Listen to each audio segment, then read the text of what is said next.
তো hello guys, আসসালামু আলাইকুম। সবাই কেমন আছেন? আশা করি সবাই ভালো আছেন। আমিও ভালো আছি। আর আমার কবুতরগুলো দেখেন, ওই যে আমার কবুতরগুলো। আর আমার কবুতরগুলো এখন কেন আপনারা দেখতে পাচ্ছেন না, এটাই আপনাদের কোশ্চেন।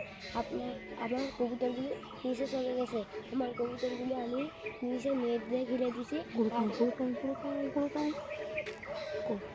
আমি নিচে ঘিরে দিছি, ওই জন্যে আমার কবুতরগুলো নিচে ঘরে ঢুকে আছে, বের হচ্ছে না আপনাদের। তাই জন্যে আমার দেখেন, আমার কবুতরগুলো দেখেন, ওই দে উড়াচ্ছে, দেখেন, এই দে দেখেন দেখেন দেখেন আপনারা দেখেন আমার গিরিবাসের বাচ্চাগুলো কেমন দেখেন।